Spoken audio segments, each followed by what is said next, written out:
Hello and welcome to episode 1 of Crazy Nines. I'm XA298.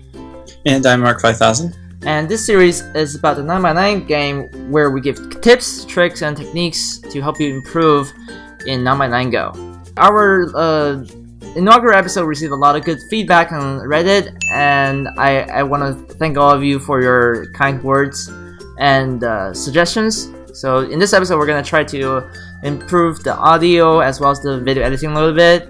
But I really do appreciate all the positive energy going into this new series, and Mark and I are really excited to making a good series for you guys.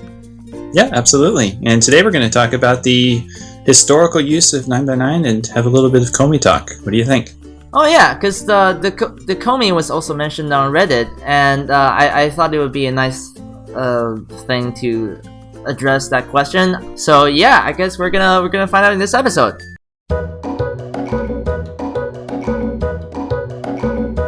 When was 9x9 Go played in professional tournament?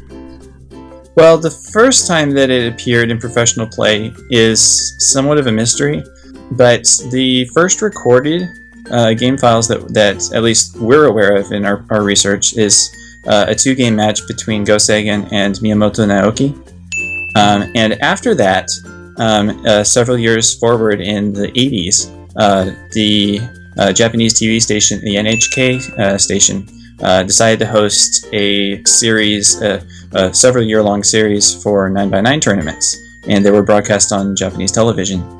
So we have the Rico Pair Go Cup, where before the quarterfinal round, 9x9 board was used to settle any tiebreaker situations.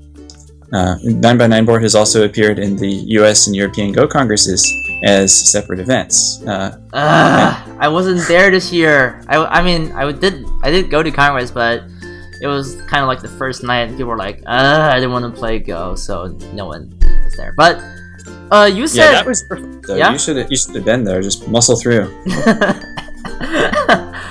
Wait, you said professional Go matches started as early as 1968? Right, likely earlier, because we have evidence that Go boards smaller than 19x19 were being used in ancient times. But the earliest records we have are of this 2-game match between Go-Seigen and Miyamoto Naoki. The purpose of their 2-game match was to discover what the proper Komi might be for 9x9. This was emerging out of the new opening movement coming out of classical Japan. It was also called the SHIN FUSEKI movement.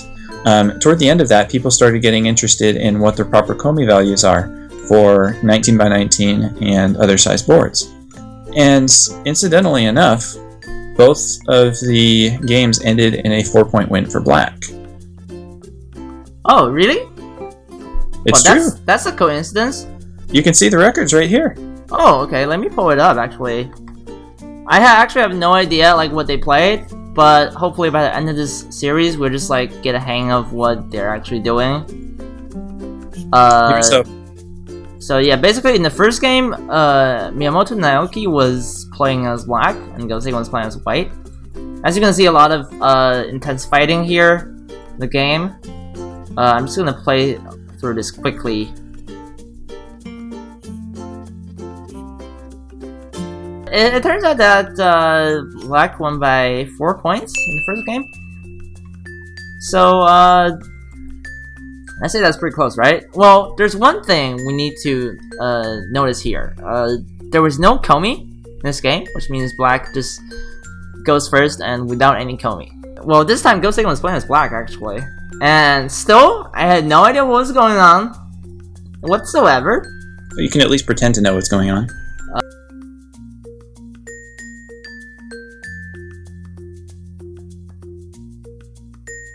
Anyways, let me see the result of this game, actually. Who won? Huh. I believe in this game, Black won by 4 points again. Again? It's true. Well, I thought that was the first game, right? Both games ended in 4 points. It's quite remarkable, actually. Well, that's interesting.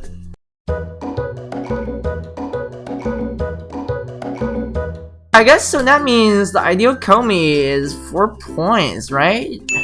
Oh, yeah, of course. No. Well, you see, we need a larger sample size than just 2 games to decide what the perfect Komi is. Right, you can't just tell like what the ideal Komi is for 9x9 just by looking at those 2 games. Right, so we'd like to talk a little bit of statistics and get some math involved and try to determine what exactly is the right Komi for the 9x9 sized board. So, Mark, I know that you've looked into OGS games a little bit, haven't you? Yes, it's true. I do want to give a bit of a precursor for Komi, though. When we play on Go servers, online or in person, we add a few points Komi and a half a point.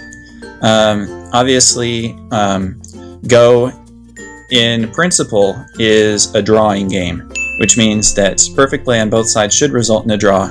The reason we add a half-point fraction is because it reflects our uncertainty about what the perfect Komi is, and it prevents draws because draws are inconvenient in settings. We can't say who won when there's a draw. We don't like that, so we avoid it. However, when we're talking in terms of perfect Komi, then what we're really looking at is integers. You don't need any of this half-point fraction business. In determining what the perfect Komi is, we have a few sources that we can use there. One is OGS statistics. We have 1,014 Dan games played on OGS and the 9x9 board. OGS uses 5.5 Komi. Last year it used 6.5 and we made the switch. In the collection of games played on OGS with those Komi values, we have 505 being won by black, 509 being won by white, for a 49.8 win percent rate with the 5.5 Komi. So that's about 50%, right? That is very close to 50%. It is 2 games off. If black won 2 more, that would have done it, and out of 1,000 games. Well, I guess that's a pretty impressive sample size, right? It's definitely better than 2. That's right, and that means that 5.5 may be a very practical value when we're playing online or with our friends or whatever. It still doesn't solve the question of what is perfect Komi. Right. For that, we do have some professional opinions as well. I know that professional player 8Dan, professional YILUN Yang, he's popular in the United States. He thought that perfect Komi for 9x9 should be 4 or 5 points. Oh, really? One of those 2 values.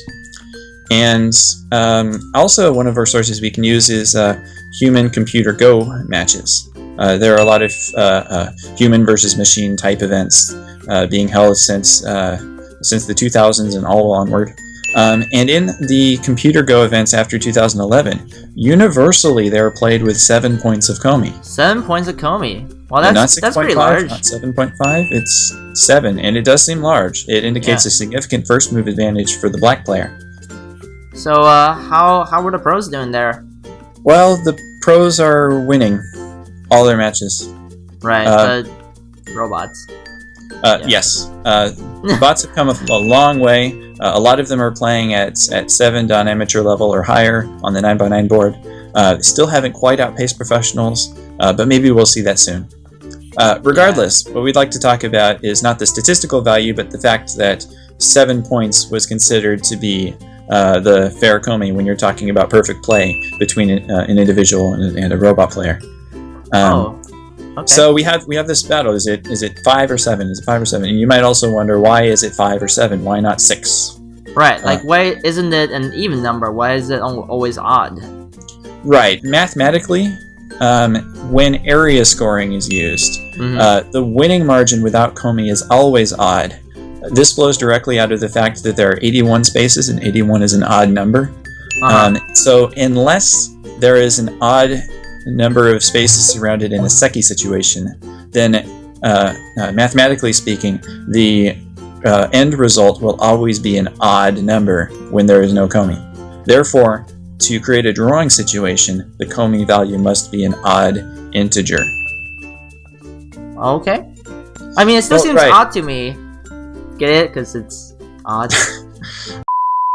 Right, but it may not be that odd to you if you've kept up with the professional scene. You may notice that there's a difference in the tournaments that are played in mainland China and the tournaments that are played in Korea and Japan. Right, Because the rules are different, right?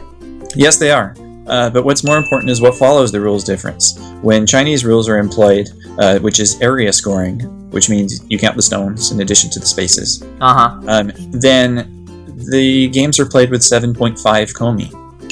7.5. And in Korea and Japan, where territory scoring is favored. That's more like 6.5. It's 6.5 universally. They don't play with 7.5. And why is that?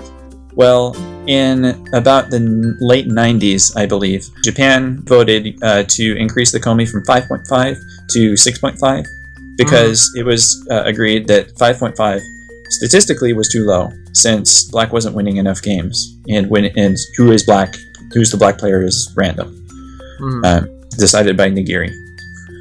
So China, they had the same problem. They had where 5.5 was an insufficient Komi value. But because of this mathematical oddity where they were using area scoring rules, a 1 point difference wouldn't have made enough. Because going from 5.5 to 6.5 is not jumping up an odd Komi value. It's just moving within the set of Komi value between 5 and 7. So the statistical wins and losses would be exactly the same.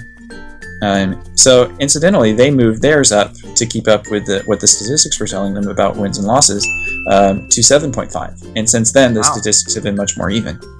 I never thought the difference between these different rule sets can be this subtle.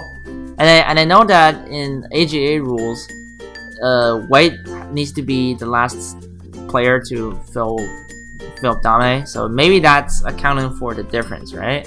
It is accounting for the difference. Under the AGA rules, and I admit I'm a bit fuzzy myself, but they have this weird pass thing on the last few turns where if you're not the correct player who makes the first pass, then you're supposed to submit a stone to the other player. And the purpose of this seems silly to beginners, but in practice, it's supposed to make the territory and area scoring methods in sync.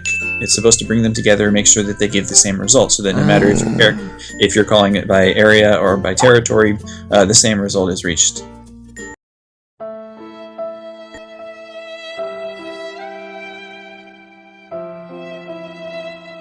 So it seems that this is kind of a complicated question here. I'm not really sure what the ideal Komi is, but I'm guessing maybe it's like 5 or 7. Yes, I believe that's according to the best statistics we have. You know that in Go we have the half a point that we award to either side, and that's mainly to avoid draws. However, Go is in principle a drawing game. Perfect play from both sides should not penalize one player by half a point. This means that ideal Komi must be an integer, not a half-point fraction. Now, the bigger question really is, what is that integer? Yeah, I mean, I guess it's hard to tell because like we can still come up with 3 or 9, maybe those extreme values. We're just really not sure because 9x9, first of all, is not solved. I think. I read from one article that chicken solved 9x9 Go, but I think that's just like an April Fool's joke or something. But that would be news to me. I mean, as long as the game is not solved, I don't really see like an absolute conclusion what Komi we should use, but I feel like from what I heard from you, it's basically gonna be an odd integer, so maybe like 5 or 7. But well, hopefully we'll come up with a larger sample size, right? Then we can. Right. More statistics would help, but ultimately, what we need is for some advanced computer program to brute force all the solutions for 9x9 and prove a Komi. Wow. So, well, that's gonna take a long time because 9x9 has a lot of different variations. But, well, we're not gonna wait until then. So, for the next episode, ooh.